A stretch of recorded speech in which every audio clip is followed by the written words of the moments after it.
Здравствуйте, мы рады приветствовать вас в Национальном музее Республики Коми.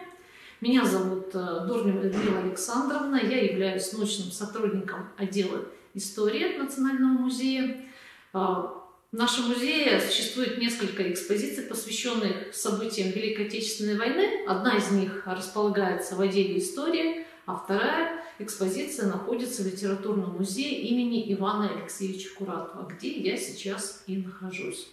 Кроме всего прочего, к 75-летию Победы мы подготовили большой выставочный проект, посвященный Великой Отечественной войне, который называется «Мы жили ожиданием победы».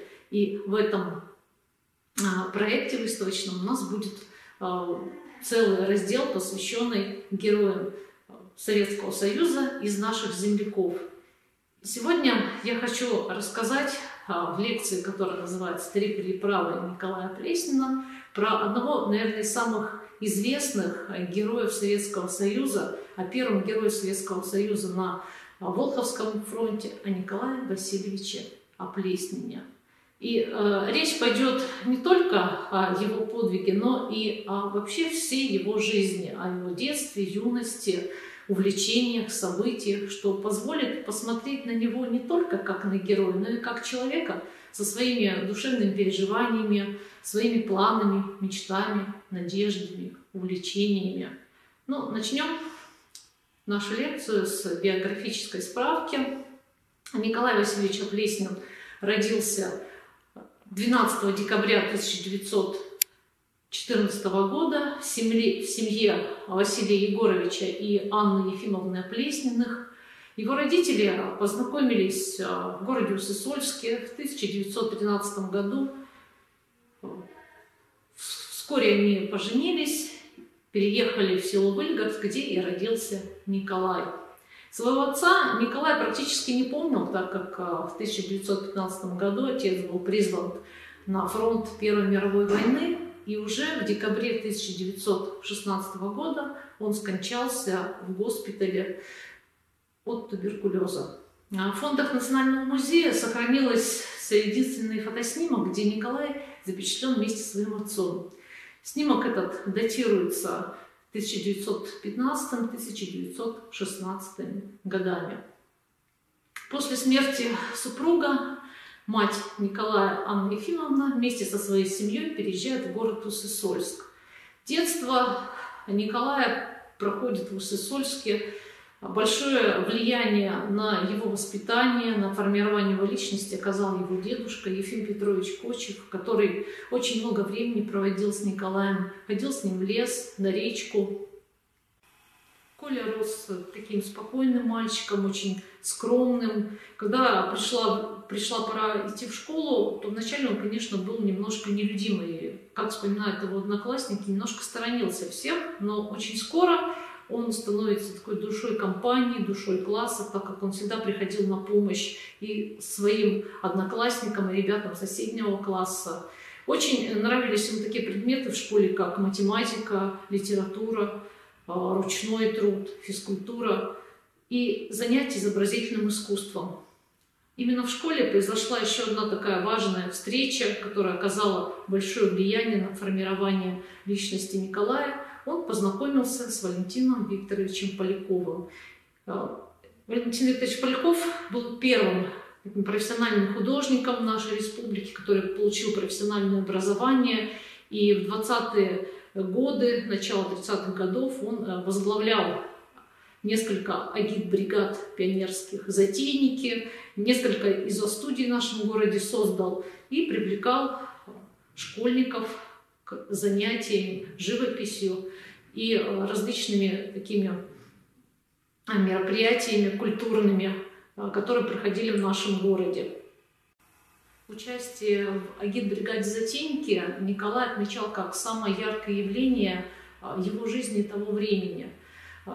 Это сохранилось и в его дневниковых записях. В фондах Национального музея сохранилась фотография, где изображена агитбригада затейников вместе с руководителем, с Валентином Викторовичем Поляковым. Вот эту вот фотографию Валентин Викторович подарил Николаю с такой вот надписью: «Самому спокойному затейнику, о первых затейниках». То есть он отмечал Николая как такого спокойного, сосредоточенного, молодого человека, увлеченного своим делом.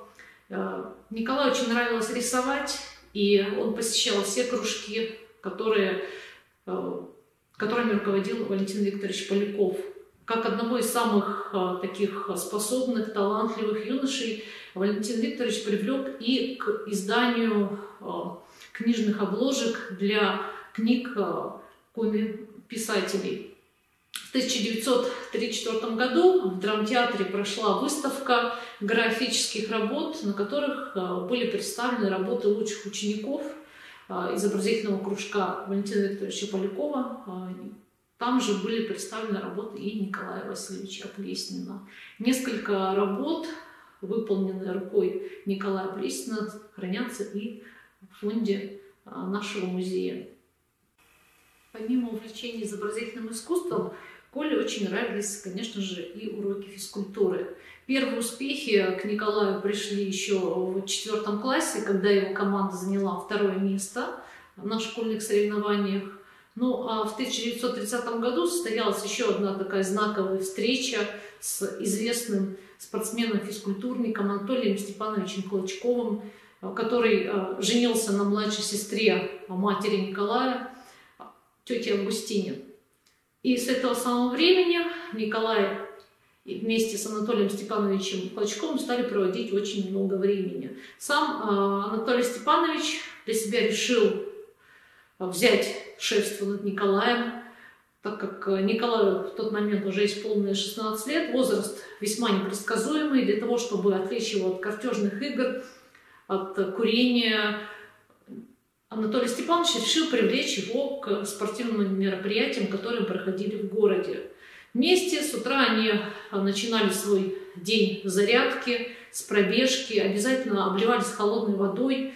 Поначалу успехов больших Николай не завоевывал, но очень скоро он становится одним из самых лучших спортсменов-физкультурников нашего города. Ходила даже такая поговорка: равняйся на Плеснина, будь как Оплеснин. Он всегда был хорошо одет, аккуратно, у него был всегда самый лучший инвентарь, и поэтому, конечно же, очень быстро он становится таким настоящим лидером, который может повести за собой команду. Он проявлял себя как в командных играх, так и в индивидуальных видах спорта. Занимался плаванием, лыжным спортом, бегом, катался прекрасно на велосипеде, на коньках. Но, конечно же, самыми любимыми видами спорта для Николая были в летнее время это плавание, а в зимнее время это лыжи. В 1936 году состоялся известный переход лыжный из Сыктывкара в Архангельск. Продолжался он 15 дней. И вот в этом переходе лыжном принимал участие Николай. Он был руководителем этого пробега. Очень интересный тот факт, что сам пробег начался на центральной площади города не с утра, а поздно вечером, в 9 часов 35 минут. Был дан старт этому пробегу. Проходил он по следующему маршруту, то есть он шел через Усть-Вынь, Котлас, Холмогоры, и далее пробег завершался в городе Архангельск. Во время этого пробега Николай вел дневниковые записи, которые также находятся в фондах нашего музея, где он описывает, в каких погодных условиях проходил пробег. Температура опустилась ниже 40 градусов, и весь пробег, практически большая его часть, проходила в таких очень неблагоприятных погодных условиях, вьюге, пурга. Приходилось даже останавливаться, ночевать, согреваться. Но, тем не менее, пробег закончился достаточно успешно. 5 смельчаков были горячо встречены в Архангельске. Дальше состоялась культурная программа, после которой, значит, отдохнув немножко, они обратно отправились в Сыктывкар. Этот пробег был приурочен к 10-му съезду ВЛКСМ. Кроме увлечения лыжами, Николай любил плавание. И уже с самой ранней весны его можно было встретить на реке. При температуре 10 градусов он проводил свои заплывы. Но надо сказать, что вот это вот его увлечение плаванием однажды помогло спасти жизнь товарищу. Когда Николаю было 12 лет, то неподалеку от берега реки Сысолы тонул его товарищ. И этого товарища он спас. А в 1938 году, как вспоминает его приятель Сергей Парилов, утонула девочка на реке Сысоле, и не было водолазов, чтобы ее достать со дна. Несколько смельчаков пытались найти, обнаружить девочку, но ни у кого не получалось. Тогда на помощь пришел Николай Оплеснин. Он трижды нырял на дно Сысолы, и вот при третьей попытке ему удалось вынести тело утонувшего ребенка. После окончания школы Николай поступает в строительный техникум.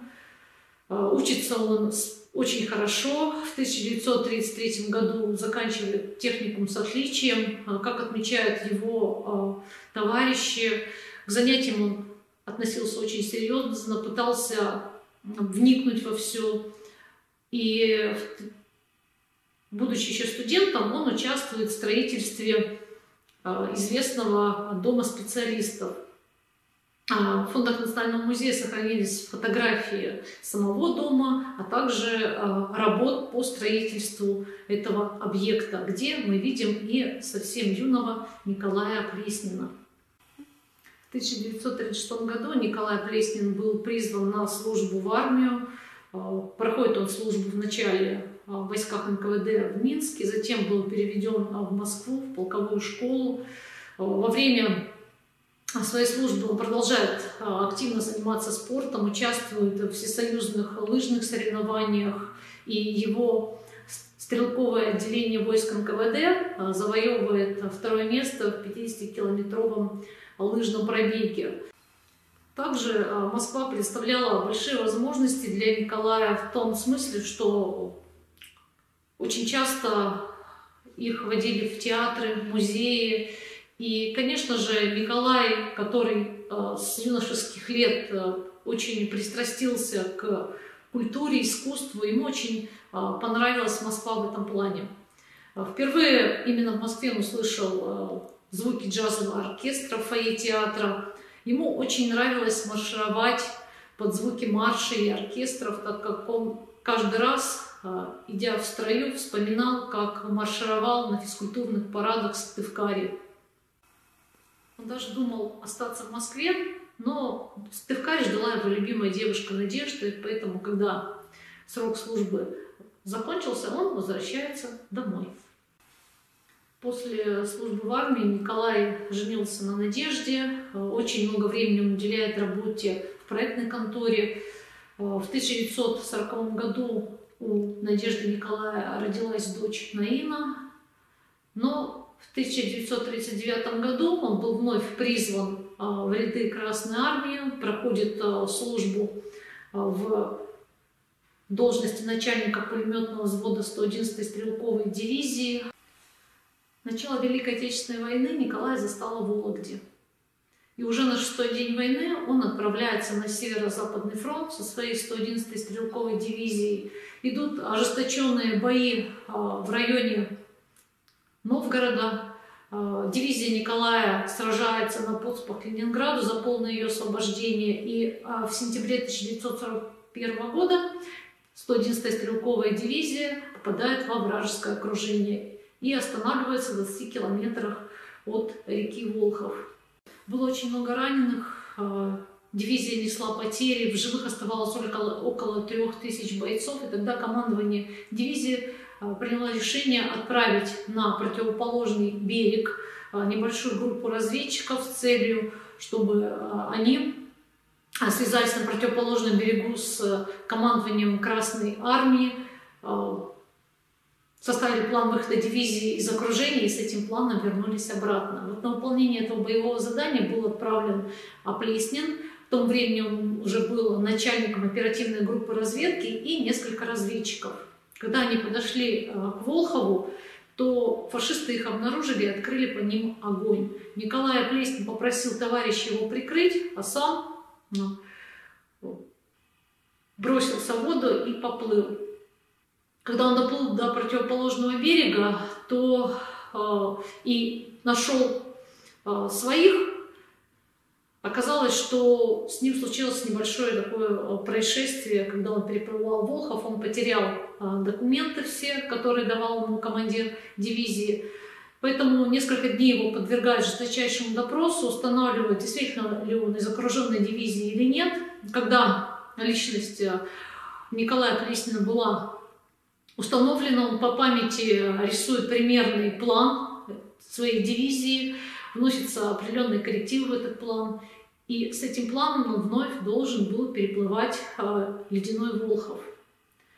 Плыть обратно было еще страшнее, так как он понимал, что от того, доставит он план или нет, зависит жизнь и судьба целой дивизии. После того, как Николай Плеснин переплыл Волхов, оказалось, что его дивизия поменяла свое местоположение. Однако они оставили одного артиллериста, который и доставил Николая до своей дивизии. Все, конечно, очень обрадовались, так как отряда Николая Плеснина не было вестей уже около нескольких дней. Но и в третий раз Николай Плеснин переплывает Волхов для того, чтобы сообщить на восточном берегу командованию части, что план доставлен, дивизия готова к штурму вражеских позиций. И благодаря этому подвигу, что Николай Плеснин трижды переплывает Волхов, дивизия с минимальными потерями выходит из вражеского окружения. И уже 27 декабря 1941 года Николай Плеснин был удостоен звания Героя Советского Союза с вручением ордена Ленина и медали «Золотая звезда». Также ему было присвоено очередное офицерское звание «Старший лейтенант» и был дан двухнедельный краткосрочный отпуск. И Николай Плеснин возвращается в Сыктывкар, чтобы повидать самых близких и родных ему людей. Это маму Анну Ефимовну, супругу Надежду, маленькую дочку Наину, которой было всего лишь 1,5 годика. В фондах Национального музея сохранилась фотография, которая была сделана в феврале 1942 года во время отпуска Николая в Сыктывкаре. Надо сказать, что эти 2 недели они были очень насыщенными. Николай Плеснин встречает в Сыктывкаре как герой, приглашают на различные встречи, мероприятия. Он встретился с журналистами газеты «За Новый Север», пообщался со студентами педагогического института, стояла встреча и в родном строительном техникуме, куда также был приглашен Николай Плеснин. В фондах музея сохранились воспоминания студентки 3-го курса строительного техникума Нины Поповцевой, которая рассказывает в своих записях о встрече с героем. Так как график был насыщенный, то Николай Плеснин немножко опоздал на эту встречу. Все очень волновались, уже переживали, думали, что, возможно, он и совсем не придет. Но когда Николай Плеснин зашел в аудиторию и стал говорить, то его рассказ был очень простым, лаконичным, скромным. И каждый раз, описывая свой подвиг и отвечая на вопросы студентов, он говорил о том, что на его месте так поступил абсолютно любой гражданин нашей страны. А на прощание он пожелал всем заниматься спортом, хорошо учиться и быстро покинул аудиторию, пошел на очередную встречу. Встретился Николай и со своими друзьями по агитбригаде «Затейники», а также с Валентином Викторовичем Поляковым. На память Валентину Викторовичу он подарил свою фотографию, где он снялся с медалью «Золотая звезда» и подписал ее. С вами, Валентин Викторович, связаны самые добрые воспоминания о былых днях. Воспитатель лучших качеств. Коля.